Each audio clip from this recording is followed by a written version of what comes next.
Hey YouTube, this is Cash Majesty, and I'm back again with another video. And in today's video, today is February 1st, and y'all know February is Black History Month. So I'm going to try my best to get through this between February and March. February being Black History Month, March being Women's Month. So I'm going to do research and give my reaction to different events or incidents that have happened or taken place that involves African American people, whether you know them or not. So with the first I don't know if I've spoken about this on my YouTube channel, but with the first story, I've learned about this woman by watching a YouTuber by the name of Lamont Large. I'm pretty sure I have spoken of him or mentioned his name on my YouTube channel. But I've been watching him for a while and he spoke on this woman. So I'm going to screen share and I'm going to try my best to read and give y'all information about this woman. So she is known as Wanda Jean Allen. Um, so it says Wanda Jean Allen, born August 17th, 1959, died January 11th, 2001, was sentenced to death in 1989 for the murder of Gloria Jean Leathers, 29, her longtime girlfriend. Allen was the first black woman to be executed in the United States since 1954. She was the sixth woman to be executed since executions resumed in the United States of America in 1977. Her first appeals in the last 3 months of her life were chronicled by filmmaker Ivana Barrios. I think that's how you say her name. In the documentary The Execution of Wanda Jean, 2002.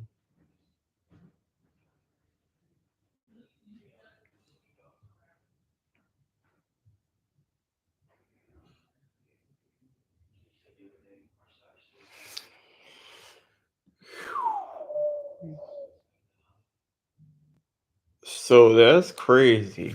This woman was sentenced to death in 1989, and they waited all the way till 2001 to finally execute her. That is some crazy ass shit. I don't know if I forgot or I wasn't fully paying attention, but that is crazy. How the fuck are you sentenced to death in 1989 and they wait till 2001 to finally execute you? That is some crazy ass shit.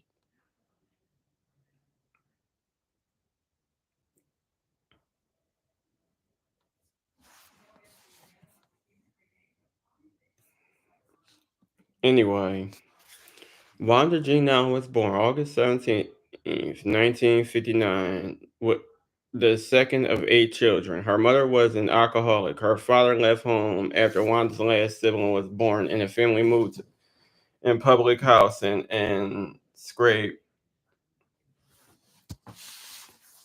by on public assistance. At the age of 12, Allen was hit by a truck and knocked unconscious. And at 14 or 15, she was stabbed in the left temple. It was found that Allen's actual abilities were markedly,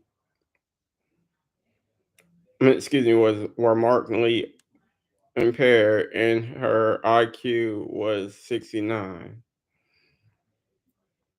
Found particularly significant was that the left hemisphere of her brain was dysfunctional, impairing her comprehension, her ability to logically express herself, and her ability to analyze cause and effect relationships. It was also concluded that Allen was more chronically vulnerable than others to becoming disorganized by everyday stresses and thus more vulnerable to the loss of control or what's the loss of control under stress. Oh, okay. By age 17, she had dropped out of high school.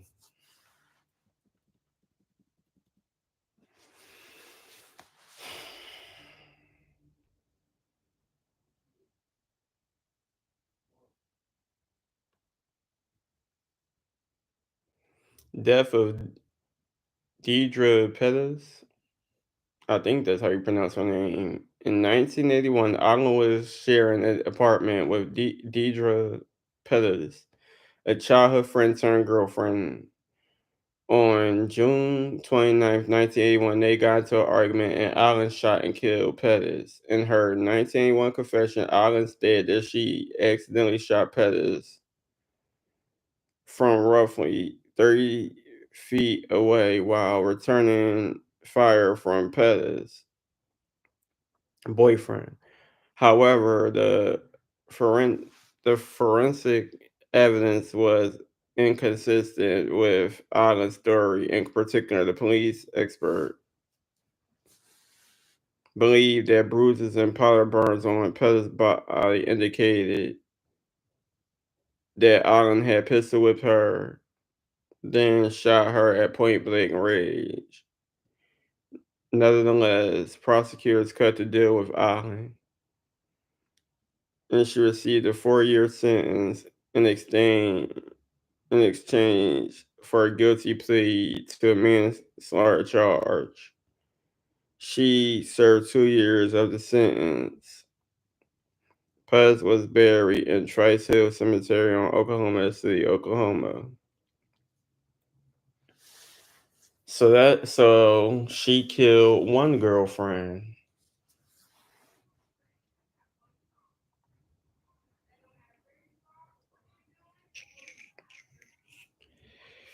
Wowzers.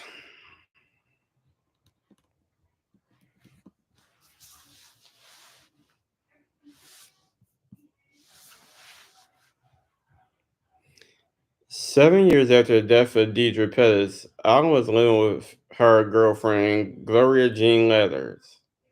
The two met in prison and had a turbulent and violent relationship. On December 2nd, 1988, Leathers 29 was shot in front of the village police department in Oklahoma City.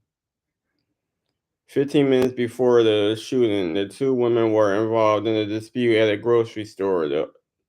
The city officer escorted the two women to their house and stood by while Leathers collected her belongings. Before Leathers left the house, Allen asked her to stay and attempt to work out their differences. When Allen followed Leathers to the car, Leathers grabbed a garden rake and struck Allen in the face with the tool. Leathers and her mother left and drove to file a complaint against Allen.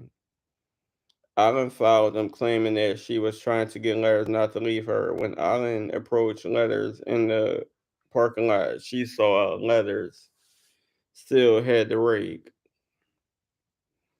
S- Subsequently, Allen returned to her car, grabbed the gun, and then, when she saw Leathers closely approach, and fired one shot that severely wounded Leathers. Leathers' mother witnessed the shooting. Two police officers and a dispatcher heard the shot fired, but no police department employee witnessed the shooting. The police recovered a 38 caliber handgun they believe was used in the shooting near the women's home. Letters died from the injury 3 days later on December 5th, 1988. Letters was buried at Green Acres Memorial Gardens Cemetery, Sperry, in Tulsa County, Oklahoma.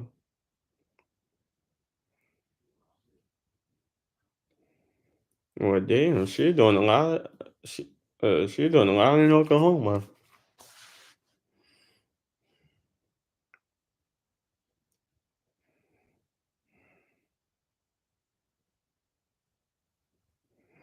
The state charged Allen with first-degree murder and announced that it would seek the death penalty. Evidence that Letters had a history of violent conduct and that she had stabbed a woman to death in Tulsa, Oklahoma in 1979 was central to the self-defense argument at Allen's trial. Allen testified that she feared Letters because she had boasted to her about the killing.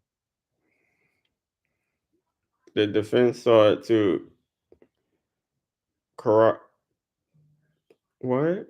Corroborate its claim with testimony from Letters' mother, whom Letters had told about the stabbing. However, the prosecution objected and the court prohibited the introduction of such testimony because it was considered hearsay. The prosecutor depicted Allen as a remorseless liar. The jury found her guilty of first-degree murder and sentenced her to death.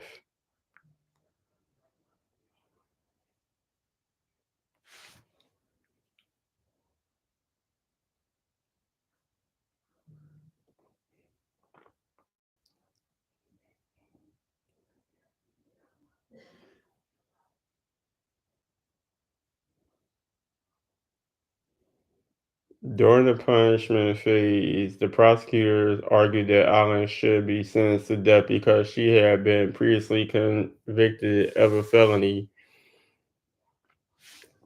involving the use or threat of violence, that she was a continuing threat to society, and she committed the murder to avoid arrest or prosecution. The jury found that the first two aggravating circumstances assisted in Allen's case. Her defense presented numerous mitigating circumstances, including good re- relationship with her family, good work habits, and her fear of the victim. In the sentence phase, the prosecution presented testimony of the circumstances of the death of Deidre Pettis and compared this previous crime to the death of Leathers. In 1991 affidavit, her defense lawyer, David Preston, stated that after the trial, he learned that when Allen was 15 years old, her IQ was measured at 69, placing her just within the upper limit of a classification of mental retardation, according to psychologists who analyzed her in that in examination. Doctor had recommended a neuro- neurological assessment because she manifests systems of brain damage. The lawyer stated I did not search for any medical or psychological records or seek expert assistance for use at the trial. A psychologist conducted a comprehensive evaluation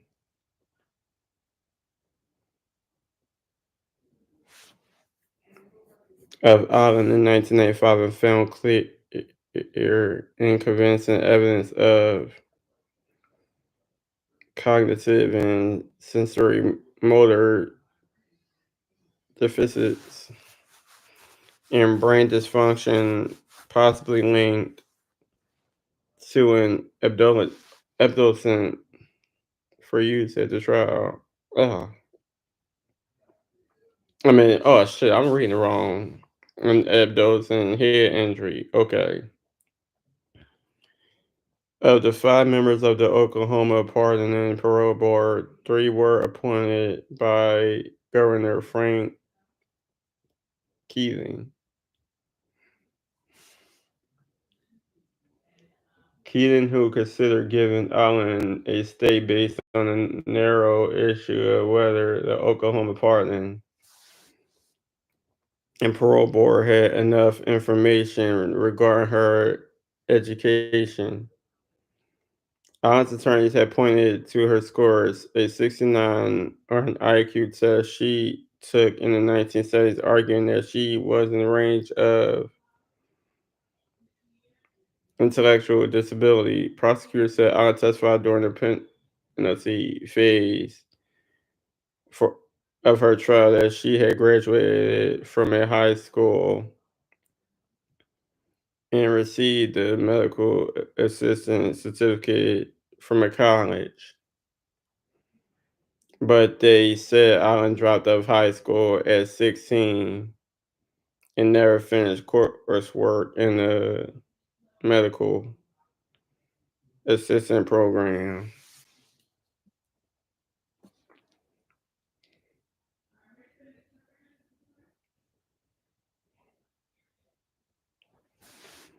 Allen spent 12 years on death row. Her application for clemency was denied. While in prison, she became a born again Christian. The Reverend Robin Myers, who served as a spiritual advisor to Allen, is quoted as saying, I always suspected that Wanda's renunciation of lesbianism had more to do with helping to remove herself in the most palatable way for her clemency and appeal processes. She knew perfectly well that her being a lesbian was a big strike against her and that it's an embarrassment in the black community. She was going to play the black hand and she could play at what is that? She was going to play the best hand and she would play at the very end. Ugh. Juan was man, Juan. Ugh, I can't read. Allen was executed by lethal injection by the state of Oklahoma on Thursday, January 11th, 2001, at Oklahoma State Penitentiary in McAllister. 24 relatives of our victim, clearing leaders, and manslaughter victim, Deidre Pettis, traveled there for the execution. Many of them watched the execution from behind a tinted window. While lying on the execution Arnie Allen said, Father, forgive them. They know not what they do. She also stuck her tongue out and smiled at her appeal lawyer, David Preston, who had become her friend. He said she was dancing on the mattress while they tried to kill her. She was pronounced dead at 9:21 p.m. Relatives of letters expressed the execution gave them closure. She is buried at Trice Hill Cemetery in Oklahoma City. Okay. So, please excuse me. I'll try my best reading that long ass paragraph for words.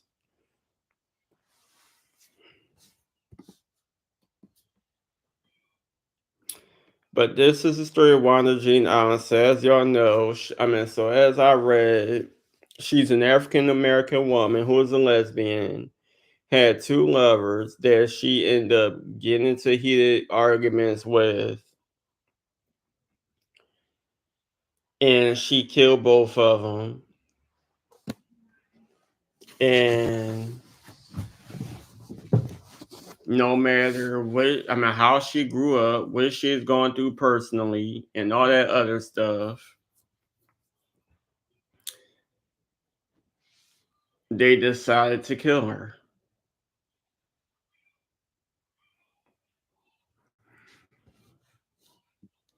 They decided to execute her. And the crazy thing about it is she has a documentary, and in the documentary you see her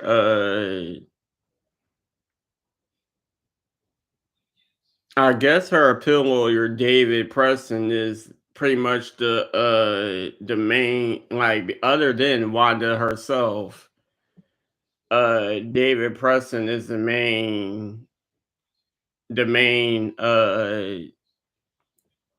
person when it comes to the documentary, because it shows him going to family homes and going to the prisons to see her throughout the documentary, and trying to help her out as best as he can, and going to court and dealing with so much, and they end up building a friendship.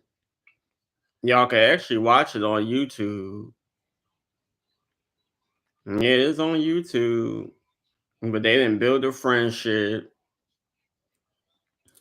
through almost her years being in that prison, and being gone from one prison to another, and blah blah blah blah blah. And then eventually on January 11th, 2001, she was killed. She was executed by lethal injection in Oklahoma. And every time they tried to get clemency, it was denied. And she was pronounced dead at 9:21 p.m. Like I said, the documentary is on YouTube. And I'm pretty sure they probably have some books about it, or whatever the case may be. I think they might. I don't know. But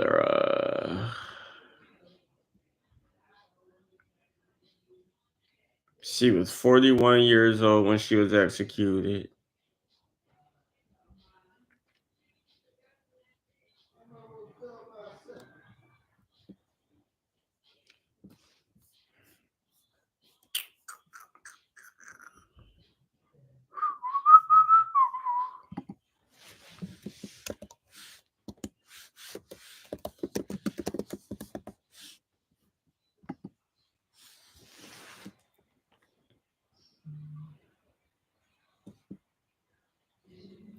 This is another woman who was executed. And this is a story that a lot of people may not know about.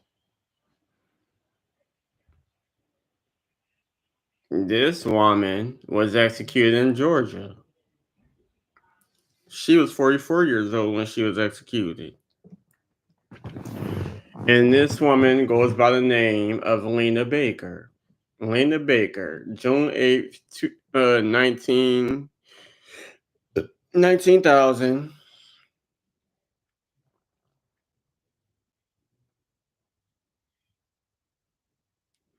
March 5th, 1945, was an African American maid in Cuthbert, Georgia, United States, who was convicted of capital murder of a white man, Ernest Knight. She was executed by the state of Georgia in 1945. Baker was the only woman in Georgia to be executed by electrocution. The electric the execution came during a decades-long period of state suppression of civil rights of black citizens in white-dominated Georgia. The state had disenfranchised black people since the turn of the century and imposed legal racial segregation and second class status on them. At the time of the trial, a local newspaper reported that Baker was held as a slave woman by night and that she shot him in self-defense during the struggle. In 2005, 60 years after her execution, state of Georgia granted Baker a full and unconditional pardon. A, bio- a biography was published about Baker in 2001. It was adapted for a feature film, The Lena Baker Story, in 2008, chronicling the events of her life, trial, and execution. The Lena Baker Story, she was portrayed by actress Tisha Arnold. I mean, not Tisha, what's her name? Tashina Arnold, I'm sorry. Y'all know Tashina Arnold from Martin, Everybody Hate Chris, and many other movies, TV shows, and what have you.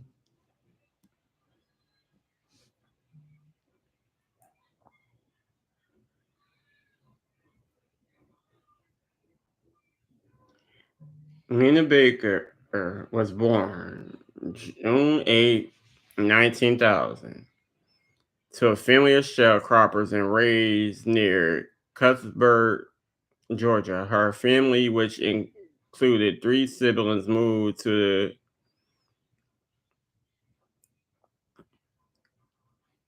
county seat when she was a child.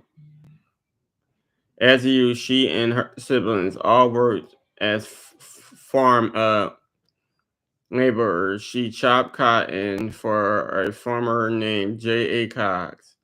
By the 1940s, Baker was the mother of three children and worked as a maid to support her family.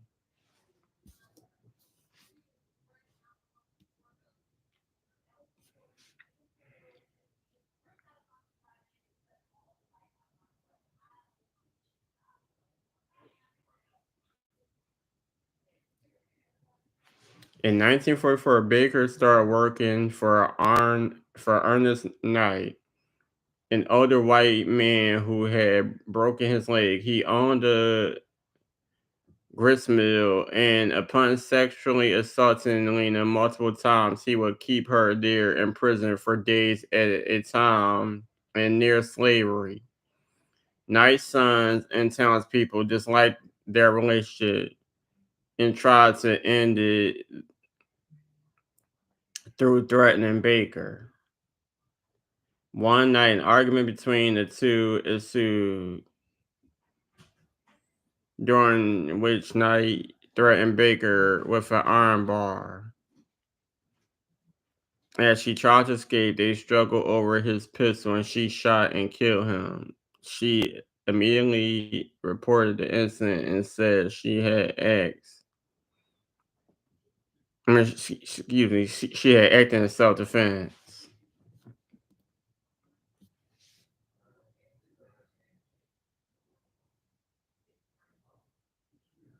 Y'all, please forgive me.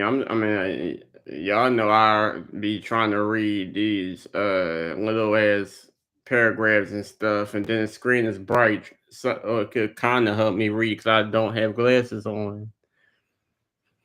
That's why I'm looking so close at the screen.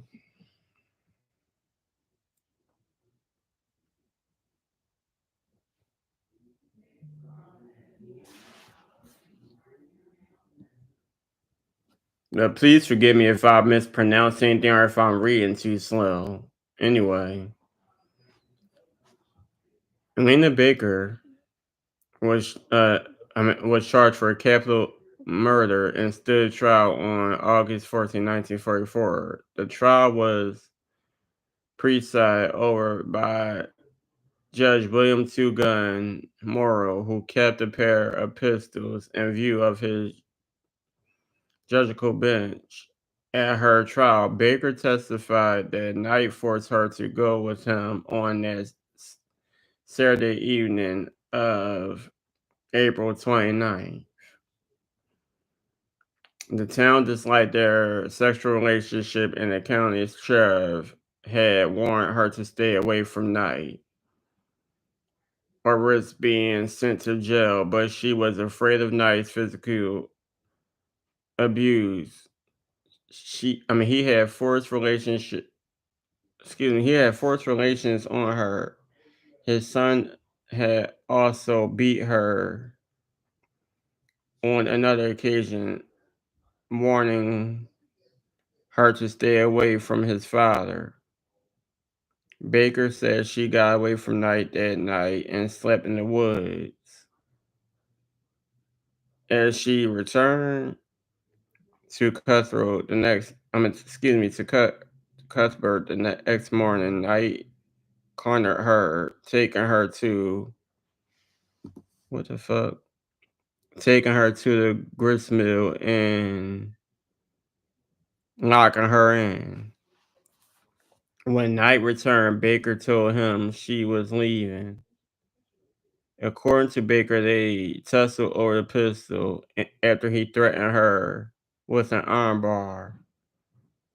She immediately reported to J.A. Cox, the county coroner who had previously employed her.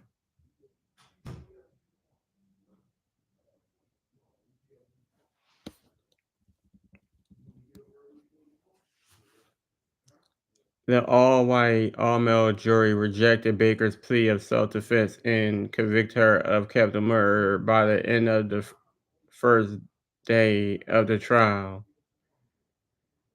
This charge carried an automatic death sentence, in addition to the legal racial segregation imposed by the white-dominated Georgia legislature. It had disenfranchised most black people since the turn of the century, which disqualified them from jury service. Oh, Georgia fucked up. Yeah, y'all was racist as shit. I hear Georgia's still damn racist. After Baker's court appointed counsel, W.L. Ferguson filed an appeal. He dropped Baker as a client. I only been in Georgia for 2 days. So I don't really know much because I didn't really go around like that. But yeah, I only been in Georgia for 2 days. We was there and back home. Ellis Arnold granted Baker a 60-day reprieve so that the Board of Pardons and Parole could review the case, but in January 1945, it denied Baker's clemency. They were just denying clemencies out their ass. She was transferred to Georgia State Prison on Reedsville on February 23rd, 1945. What I done? I did in self-defense, or I would have been killed myself. Where I was, I could not overcome it. God has forgiven me. I have nothing against anyone. I picked cotton for Mr. Pritchett, and he has been good to me. I'm ready to go. I am one in the number. I am ready to meet my God. I have a very strong conscience. Baker's last words.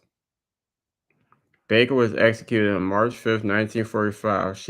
She was buried in an unmarked grave behind Mount Vernon Baptist Church, where she had sung in the choir.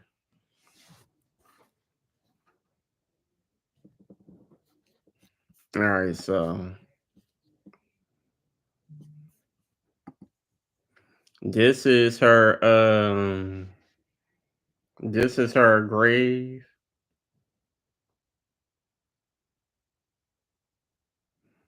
As y'all can see, it says Lena Baker, June 8th, 19,000, March 5th, 1945, the only woman to die in Georgia's electric chair, pardoned in 2005. So I'm guessing someone bought her a headstone in 2005. Hmm.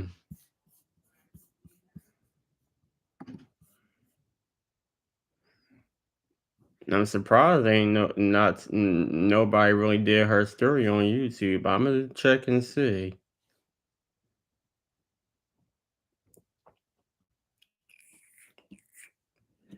In 1998, members of the congregation arranged for a simple headstone for her grave. That year, two articles were published about her case. In 2003, descendants of Baker's family began to mark the anniversary of her death and Mother's Day at her graveside. That year, Baker's grandnephew, Roosevelt Curry, requested an official pardon from the state, aided by a Georgia-based prison advocacy group. What did she say? Advocacy group? Prison and Jail Project. Ugh, I hate when I can't pronounce words. In 2005, the parole board granted Baker a full and unconditional pardon. Commentators have suggested that in 1945, the Board of Pardons and Parole could have lowered her charge to voluntary manslaughter, which would have carried an average 15-year sentence and saved her life.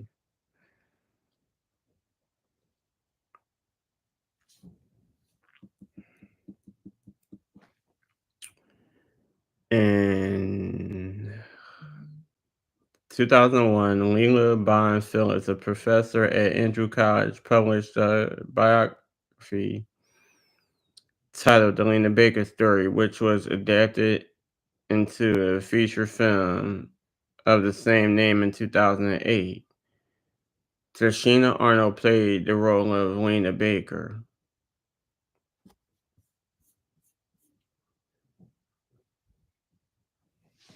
I want to see if I could find that book. And hold on. Let me see.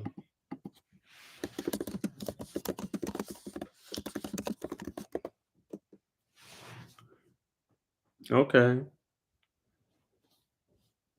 So the movie in the yeah, the movie in the book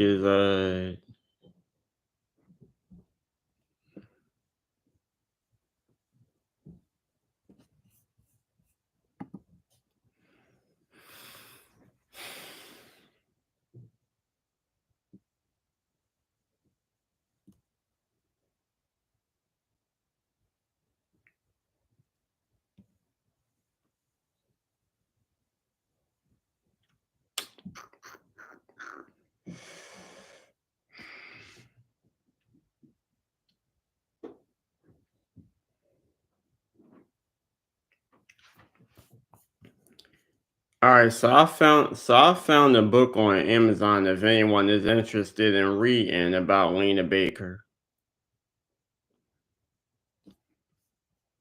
The book and the movie is on Amazon.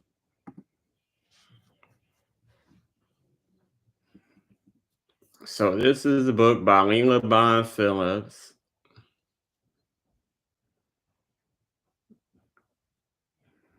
You can get this in paperback.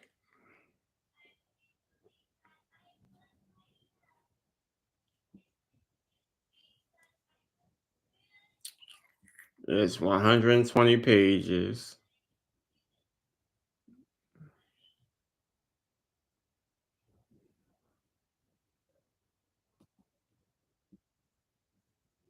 I'm guessing people have read it because it got reviews.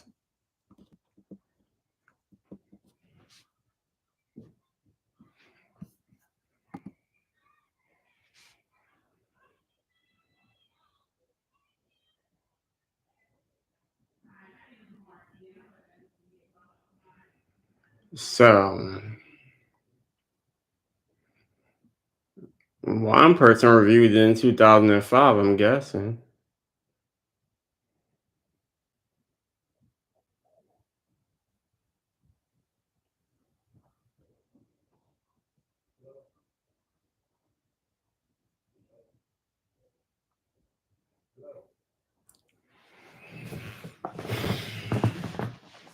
Leila Bond Phillips' recounting of this once forgotten miscarriage of justice is a gripping story well told in its sparse yet lively style, covering barely 120 pages, while others would have padded the book with trial transcripts and other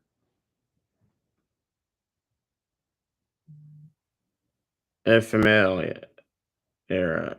Ugh. Phillips sticks to the facts of the case, painting the warts and all portrait of Lena Baker. I gotta find my glasses 'cause I'm sick and tired of staring at this screen all closed.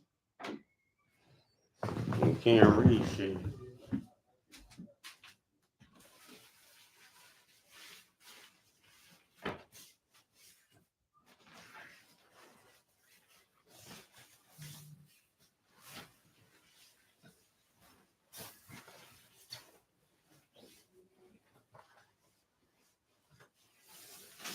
Hopefully that didn't work.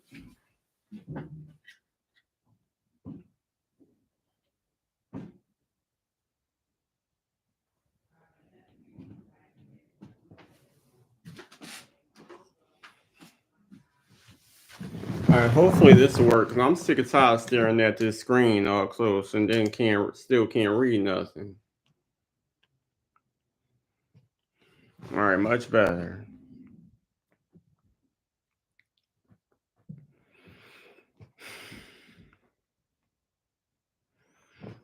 Phillips sticks to the facts of the case, painting a worse and all portrait of Lena Baker, the accused murderer, and her relationship with Ernest White,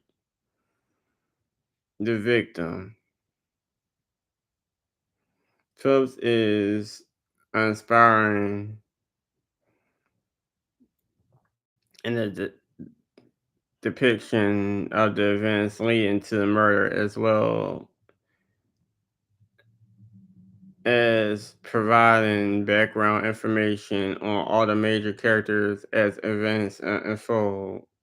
Phil does an outstanding job of explaining how the standards of crime scene investigation and forensic evidence of the era were not as rigorous as they are now, and points out the inherent contradictions in the testimony and evidence presented at trial.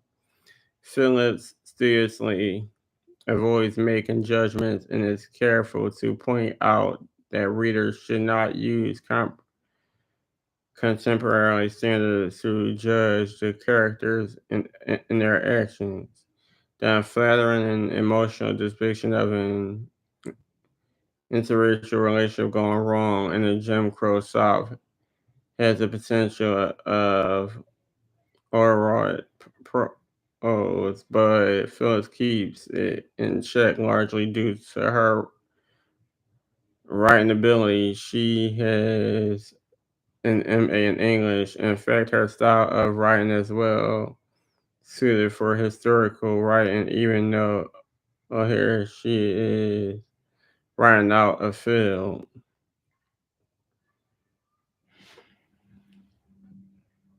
Okay.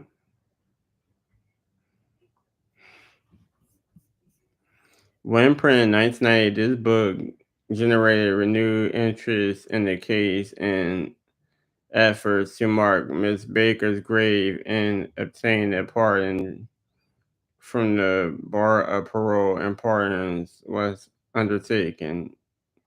Those efforts bore fruit on August 15, 2005, when the board posthumously pardoned Miss Baker. The pardon is a small consolation, as she was electrocuted 60 years ago in Georgia's electric chair, the only woman to be put to death. This book is highly recommended for those interested in exploring the Jim Crow era of the South, Georgia history, and real life crime stories. True style writing is a very enjoyable, and this book is a lively page turner that will give you a better understanding of the times. We'll see whenever I get a chance to read it.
All right, so that's all I'm going to read for today because I got other things I want to do. So please like, comment, subscribe, and if I don't continue on later on, I'll probably wait till tomorrow and do more stories with y'all.